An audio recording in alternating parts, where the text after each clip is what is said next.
दुश्मन का दुश्मन दोस्त होता है। शक्तिशाली मन को कोई नहीं हरा सकता। मनुष्य कर्म से महान होता है, जन्म से नहीं।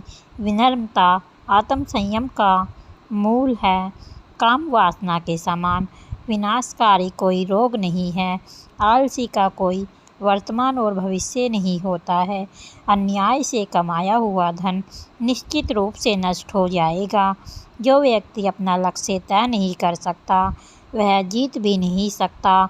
जैसा ही भय निकट आए, आक्रमण करके उसका नाश कर दो। संसार की सबसे बड़ी शक्ति नारी का यौवन और सुंदरता है। अगर सांप जहरीला ना भी हो, तो भी उसे जहरीला होने का ढोंग करना चाहिए। यह मनुष्य का मन ही है जो उसके बंधन या स्वतंत्रता का कारण है।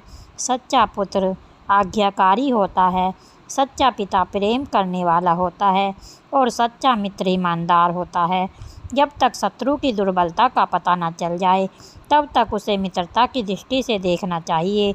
एक मूर्ख व्यक्ति के लिए किताबें उतनी ही उपयोगी होती हैं जितना कि एक अंधे व्यक्ति के लिए आईना को छुपा हुआ खजाना कहा जाता है, क्योंकि वो परदेश में एक माँ की तरह बचत करते हैं।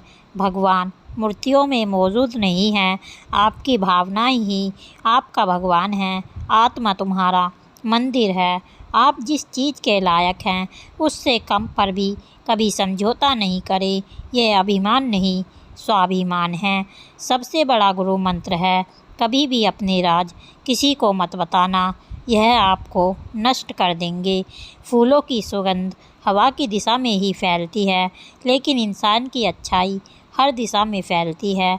एक बुद्धिमान व्यक्ति अपने बच्चे को सावधानी से पालता है, क्योंकि उच्च मनोबल वाले शिक्षित व्यक्ति को ही समाज में सच्चा सम्मान मिलता है। कभी भी ऐसे लोगों से दोस्ती ना करें जो हैसियत में आपसे ऊपर या नीचे हों। ऐसी दोस्ती आपको कभी खुशी नहीं देगी। नदियों, शस्त्र धारण करने वाले पुरुषों, पंजों या सींग वाले जानवरों, स्त्रियों और राज परिवारों के सदस्यों पर भरोसा ना करें।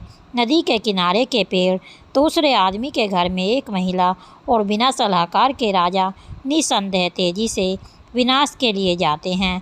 जिस व्यक्ति का आचरण दुराचारी हो, जिसकी दृष्टि अशुद्ध हो और जो कुटिलता के लिए प्रसिद्ध हो, उससे जो मित्रता करता है, वह शीघ्र ही नष्ट हो जाता है।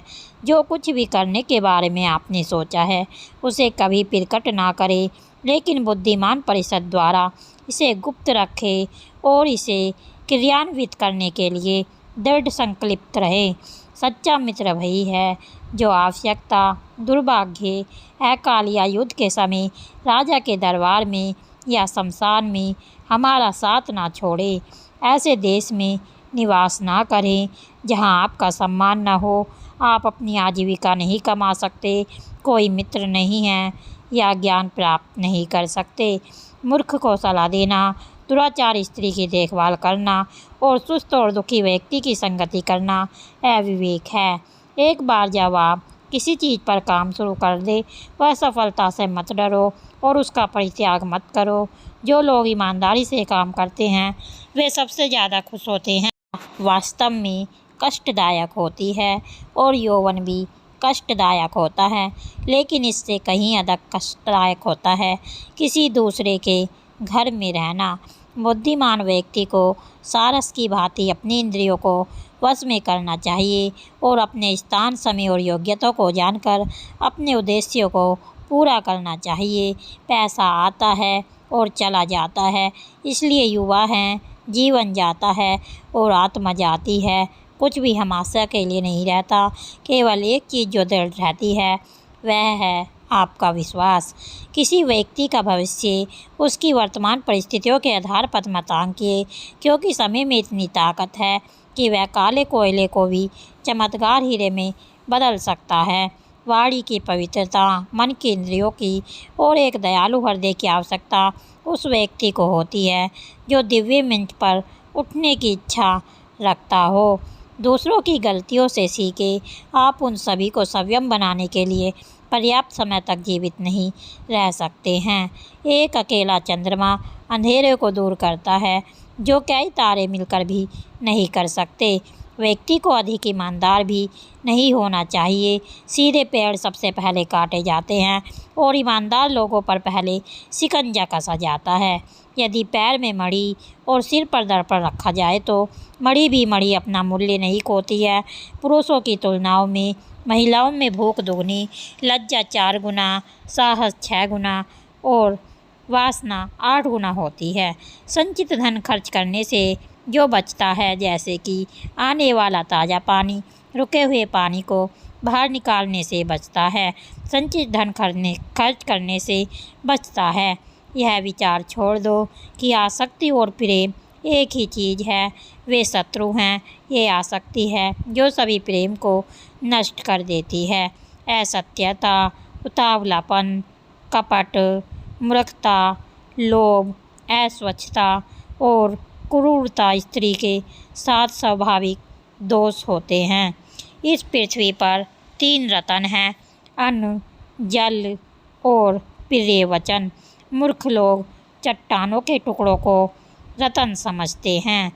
धन, मित्र, पत्नी और राज्य तो वापस मिल सकता है, लेकिन यह शरीर खो जाने पर फिर कभी नहीं मिल सकता। बीमारी, दुर्भाग्य, अकाल और आक्रमण के समय जो कोई भी आपकी सहायता करता है, वही वास्तविक अर्थों में आपका सच्चा संबंधी या सच्चा साथी होता है। ये नीच लोग जो दूसरों के गुप्त दोषों की बातें करते हैं, वे स्वयं को वैसे ही नष्ट करते हैं जैसे सांप चींटियों के टीलों पर भटक जाते हैं। पापपूर्वक अर्जित धन 10 वर्षों तक रह सकता है, 11वें वर्ष में यह मूलधन के साथ भी गायब हो जाता है। जिस प्रकार एक सूखा पेड़ आग लगने पर पूरे जंगल को जला देता है, उसी प्रकार एक दुष्ट पुत्र पूरे परिवार को नष्ट कर देता है। अपना धन केवल योग्य को दे और दूसरों को कभी नहीं। मेघों को प्राप्त समुद्र का जल सदैव मीठा होता है। सेवक को उसके कर्तव्य के निर्वहन में, रिश्तेदारों को कठिनाई में, मित्र को विपत्ति में और पत्नी को दुर्भाग्य में परखे। कांटों और दुष्ट लोगों से निपटने के 2 ही तरीके हैं, एक तो उन्हें कुचल देना है और दूसरा उनसे दूर रहना है।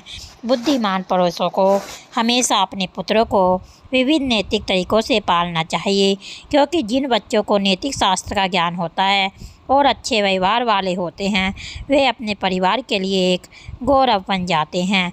हर पहाड़ में मणिक नहीं होता, ना ही हर हाथी के सिर में मोती होता है, ना तो साधु हर जगह पाए जाते हैं, ना ही हर जंगल में चंदन के पेड़ होते हैं। भगवान लकड़ी या पत्थर या मिट्टी की मूर्तियों में नहीं रहते हैं, उनका वास हमारी भावनाओं में, हमारे विचारों में, और इसी भावना से हम इन मूर्तियों में ईश्वर को विद्यमान मानते हैं। वह जो भविष्य के लिए तैयार है और जो किसी भी स्थिति से चतुराई से निपटता है, वह दोनों खुश हैं। लेकिन भाग्यवादी व्यक्ति जो पूरी तरह से भाग्य पर निर्भर करता है, बर्बाद हो जाता है। कठिन समय में धन की रक्षा करनी चाहिए और धन की बलि देकर पत्नी की रक्षा करनी चाहिए, लेकिन पत्नी और धन की बलि देकर भी अपनी आत्मा को अवश्य बचाना चाहिए। हर मित्रता के पीछे कोई ना कोई स्वार्थ होता है और बिना स्वार्थ के दोस्ती नहीं होती, यह एक कड़वा सच है। उस व्यक्ति से दूर रहे जो आपके सामने मीठी मीठी बातें करते हैं, लेकिन आपके पीठ पीछे आपको बर्बाद करने की कोशिश करते हैं, क्योंकि वह जहर से भरे उस घड़े के समान है जिसके ऊपर दूध होता है। अपमानित होकर जीवन की रक्षा करने से अच्छा है मर जाना। जीवन की हानि केवल एक पल का दर्द देती है, लेकिन किसी के जीवन के हर दिन अपमान होता है। जो बीत गया उसके लिए हम परेशान नहीं होना चाहिए, ना ही हमें भविष्य के बारे में चिंतित होना चाहिए। विवेकी पुरुष केवल वर्तमान क्षण में ही निपटते हैं। सांप के दांत में, मक्खी के मुंह में और बिच्छू के डंक में जहर होता है, परंतु दुष्ट मनुष्य के सारे शरीर में जहर होता है। एक अशिक्षित व्यक्ति का जीवन कुत्ते की पूंछ की तरह बेकार है, जो ना तो उसके पिछले सिरों को ढकती है और ना ही कीड़ों के काटने से बचाती है। जब तक आपका शरीर स्वस्थ और नियंत्रण में है और मृत्यु दूर है तो अपनी आत्मा को बचाने का प्रयास कीजिए। जब मृत्यु निकट आएगी तो तुम क्या कर लोगे? वह जो हमारे मन में रहता है वह निकट है, हालांकि वह वास्तव में दूर हो सकता है, लेकिन जो हमारे दिल में नहीं है और वह दूर है, भले ही वह वास्तव में पास हो। नैतिक उत्कृष्टता व्यक्तिगत सुंदरता के लिए एक आभूषण है। धर्मी आचरण उचित जन्म के लिए और सीखने में सफलता और धन के लिए उचित खर्च। किसी व्यक्ति की उत्पत्ति का अनुमान उसके व्यवहार से, उसके मूल स्थान का उसके स्वर से और उसके भोजन के सेवन से अनुमान उसके पेट के आकार का लगाया जा सकता है। पृथ्वी सत्य की शक्ति द्वारा है और यह सत्य की शक्ति है जो सूर्य को चमकाती है और हवा चलती है। वास्तव में सभी चीज़ें सत्य पर टिकी हुई हैं। अपने व्यवहार में बहुत ईमानदार ना हो, क्योंकि जंगल में जाकर आप देखेंगे कि सीधे पेड़ कट जाते हैं और टेढ़े खड़े रह जाते हैं। हम सदैव वही बोलना चाहिए जो उस व्यक्ति को प्रसन्न करे जिससे हम कृपा की अपेक्षा रखते हैं। जैसे शिकारी जब हिरण को मारने की इच्छा करता है तो वह मधुर गीत गाता है। एक विद्वान व्यक्ति लोगों द्वारा सम्मानित किया जाता है और एक विद्वान व्यक्ति अपनी विद्या के लिए हर जगह सम्मान पाता है। वास्तव में विद्या का आदर होता है। जो मनुष्य सभी प्राणियों के लिए दया और करुणा रखता है वह निश्चित रूप से धार्मिक है। उसे अपनी धार्मिकता साबित करने के लिए किसी धार्मिक प्रतीक या चिन्ह की आवश्यकता नहीं होती है। जहाँ ये 5 व्यक्ति ना हो वहाँ एक विधि ना रुके। नंबर 1, एक धनी व्यक्ति। नंबर 2, एक वैदिक विद्या में पारंगत। नंबर 3, ब्राह्मण। नंबर 4, एक राजा। नंबर 5, एक नदी और एक वैद्य। वह जो नाशवान के लिए अविनाशी है उसे त्याग देते हैं और जो अविनाशी हैं उसे खो देते हैं और निसंदेह उसे खो देता है जो नाशवान भी है। कठोर लोगों को नरम बनाना है, दूर वालों को अपनी ओर आकर्षित करना है। यदि वे हमारा बुरा भी करें तो अपना लक्ष्य समझकर भी उन्हें सदा प्रेम करना चाहिए। ज्ञान पवित्र कामधेनु के समान है और उस वृक्ष के समान है जो हर मौसम में फल देता है। अज्ञात क्षेत्रों में यह सुरक्षा प्रदान करता है और आपको पुरस्कार प्रदान करता है। मनुष्य अकेला पैदा होता है और अकेला मरता है। वह अपने कर्मों के अच्छे और बुरे परिणामों को अकेला ही भोगता है और वह अकेला ही नरक या परम धाम जाता है। ब्राह्मण की ताकत उसकी विद्या में है, एक रेजा की ताकत उसकी सेना में है, एक वेश्या की ताकत उसके धन में है और एक शूद्र की ताकत उसकी सेवा में है। संतुलित मन के समान कोई तपस्या नहीं और संतोष के समान कोई सुख नहीं। लोभ जैसा कोई रोग नहीं और दया जैसा कोई पुण्य नहीं। अपमानित होकर इस जीवन को सुरक्षित रखने से तो मर जाना ही अच्छा है। प्राणों की हानि क्षण भर का दुख देती है, परंतु अपमान जीवन में हर दिन दुख लाता है। ज्ञान को व्यवहार में लाए बिना खो जाता है, अज्ञानता के कारण मनुष्य खो जाता है। एक सेनापति के बिना एक सेना खो जाती है और एक स्त्री पति के बिना खो जाती है।